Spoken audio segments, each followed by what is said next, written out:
नमस्कार, जय जोहार, जय छत्तीसगढ़। मैं आंचल, आप देख रहे हैं एमकेएस स्टूडियो सीजी। दहेज के लिए महिला को मारकर फंदे से लटकाया। धमतरी में पति सास ससुर ने पहले सिर दीवार पर पटका, फिर रस्सी से गला घोटा।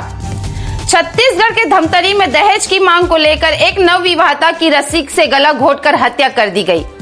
पुलिस जांच में खुलासा हुआ कि पति और सास ससुर ने मिलकर इस वारदात को अंजाम दिया है और इसे आत्महत्या का रूप देने का प्रयास किया है। मामला भाखड़ा थाना क्षेत्र का है।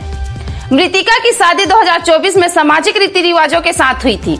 विवाह के बाद से ही ससुराल पक्ष के लोग दहेज की मांग को लेकर उसे प्रताड़ित करते थे। हत्या की रात आरोपियों ने पीड़िता का सिर दीवार पर पटका, फिर रस्सी से गला घोट दिया गया।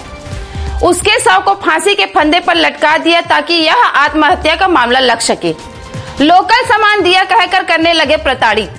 ससुराल वाले कहते थे कि परिजनों ने दहेज में कम सामान दिया, जो सामान दिया वो भी सड़ा गला है, लोकल है।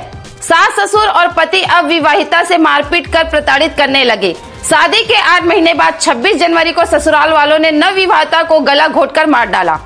सिर पर चोट के निशान थे। एसडीओपी रागिनी तिवारी ने बताया कि पोस्टमार्टम रिपोर्ट में डॉक्टर ने पाया कि सिर पर चोट के निशान थे, जिसके बाद पुलिस ने अपराध दर्ज किया और आरोपी तिजेंद्र साहू को पूछताछ की गई। पहले दीवार पर पटका सिर, फिर घोटा गला।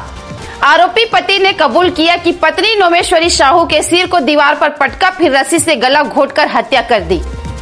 आरोपी तिजेंद्र साहू उम्र 26 वर्ष, ससुर मिश्री लाल साहू उम्र 51 वर्ष और सास फगनीबाई साहू उम्र 45 वर्ष को ग्राम डोमा में से गिरफ्तार कर न्यायिक रिमांड पर भेजा गया है। आगे अपडेट के लिए हमारे न्यूज चैनल एमकेएस स्टूडियो पे बने रहे। कैमरामैन भूपेंद्र साहू के साथ। पूछताछ करने पर उसके पति ने दहेज एवं अन्य कारणों से महिला की हत्या करना रस्सी से गला घोटकर स्वीकार किया है। साथ ही इसमें हमें कुछ अन्य फैक्ट्स भी पता चले हैं, जैसे कि महिला को शुरुआत से ही मानसिक रूप से लगातार प्रताड़ित किया जाता था। दहेज के लिए सास ससुर एवं पति के द्वारा ताना मारा जाता था।